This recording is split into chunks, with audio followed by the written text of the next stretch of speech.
Yves Poirier qui est avec moi. Bonjour Yves. Bonjour Mario. Parce que ce rapport, évidemment, qui émane du monde scolaire, qui parle de la fillette de Granby, mais donne tout un autre regard sur ce qu'elle vivait là, dans ses dernières semaines de vie. Il y a eu tellement d'histoires qui ont été racontées depuis les dernières semaines, Mario, en lien justement avec le sort réservé à cette fillette. Les gens nous disaient en ondes, là, nous racontaient qu'elle était malfamée, amaigrie, qu'elle arrivait à l'école, qu'elle volait carrément les lunchs de ses enfants. Eh bien, on a obtenu, TVA Nouvelles, ce rapport. C'est un rapport scolaire, c'est un vrai diagnostic qui a été posé sur le comportement en classe de la petite fille, également sur ses comportements émotifs, comment elle vivait les émotions à l'égard des adultes également. Et ce qu'on apprend, c'est que tout est fondé, Mario.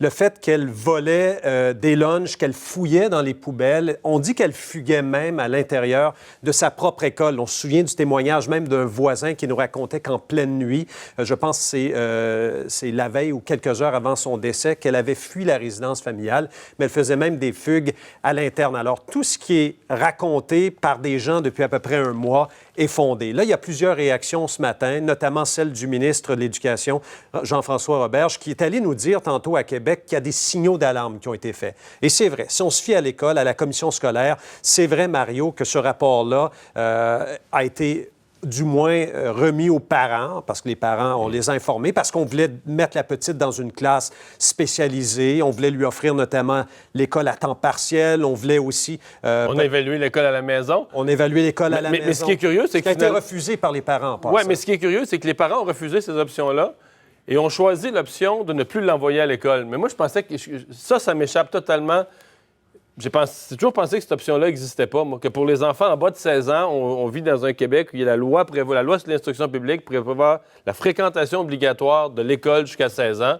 Je ne sais pas c'est où cette hypothèse-là ou cette option-là que finalement, le choix, c'est qu'il n'ira pas à l'école. Bien, dans ce cas-ci, le scénario, donc les scénarios d'éducation proposés par la commission scolaire, je le rappelle, ont été refusés. Le directeur de la commission scolaire là-bas à Granby nous disait que les parents ont utilisé leur droit parental, donc pour récupérer la petite martyre chez elle, pour lui enseigner à la maison, donc le programme scolaire. Alors, tous les scénarios d'éducation, selon la commission scolaire, ont été refusés, mais la commission scolaire tenait à préciser qu'elle a alerté quand même la DPJ. Alors, la question que tout le monde se pose, est-ce que la DPJ est allée voir dans cette maison-là de l'horreur à Granby, voir si la petite, son milieu familial, était adéquat pour lui fournir l'enseignement à la maison? C'est ça la grande question et je pense que la commission d'enquête va se pencher là-dessus. Mario, je vais vous faire entendre des réactions. Celle du ministre Roberge de l'Éducation qui a dit qu'il y a des signaux d'alarme qui ont été faits.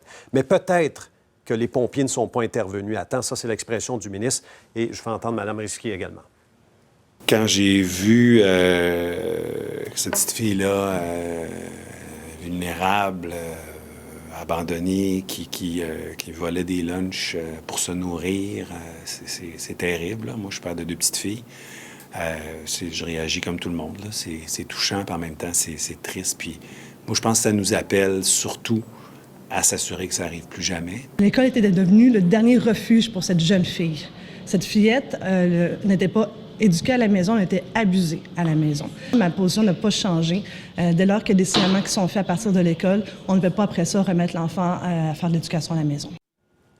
Alors voilà, elle vient de le dire, la députée. Comment peut-on remettre une enfant à une famille dysfonctionnelle dans un milieu toxique? C'est la question que tout le monde se pose depuis à peu près un mois. Par ailleurs, Mario, ce qu'on a... Parce que ouais. je réfléchis à haute voix.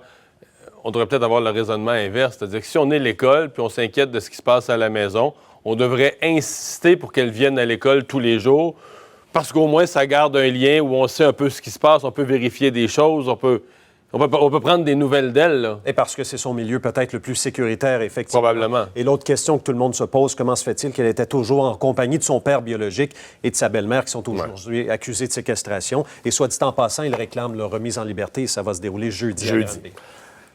La mère biologique de cette fillette-là, elle entreprend des procédures. Là. C'est ce qu'on apprend ce matin. Oui, tout à fait. TVA Nouvelles, donc, a appris. J'ai eu une discussion d'abord. Ce que je dois vous dire, c'est que la mère biologique a retenu les services d'une avocate qui s'appelle Valérie Assouline. C'est une avocate montréalaise. Et ce qu'on me dit, c'est que l'avocate, Maître Assouline, fait ça gratuitement. Elle veut représenter cette mère. Elle l'a longuement rencontrée. Elles ont discuté. Et ce qu'on me dit, c'est que tous les recours, maintenant, sont envisagés devant le tribunal et on n'écarte pas, effectivement, une poursuite au civil, Mario, contre la DPJ, mais aussi contre tous les intervenants parce que, Donc, selon... tout pourrait y passer. Là. On pourrait poursuivre l'école, on pourrait poursuivre tous ceux qui ont failli à la tâche. At large, comme on dit en bon français. Et ce que je voulais vous dire comme dernier élément d'information, il y a la grand-mère paternelle qui, on le sait, a eu la garde de la petite fille pendant 3 ans et demi. Elle nous raconte, la grand-mère paternelle, depuis des semaines, que ça a été le milieu le plus adéquat et le plus gentil et bon pour cette petite fille.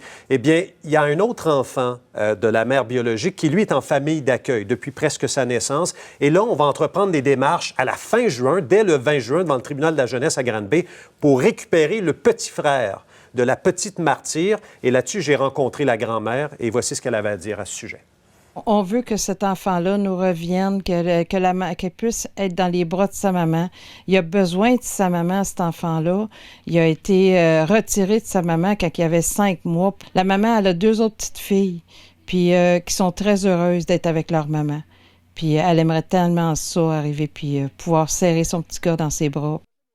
Alors, comment se fait-il que la mère biologique peut avoir en ce moment chez elle la garde de 2 autres enfants? Comment se fait-il? Mais qu'on lui refuse la garde de ses autres, ses enfants un petit peu plus vieux. Tout à fait. Alors ça va faire l'objet d'un bon débat, je vous dirais, les 20 et 21 juin au tribunal de la jeunesse à Granby. Et Maître Assouline, qui représente la mère biologique, veut évidemment avoir des explications à ce sujet.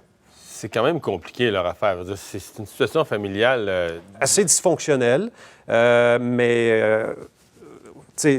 à la base... Il faut voir au meilleur intérêt des enfants. Là. Dans tout ça, c'est le critère ultime qu'on doit toujours garder, mais ça reste complexe. Là. Ne jugeons pas tout de suite les décisions qui ont été prises dans ce dossier, même s'il y a un drame.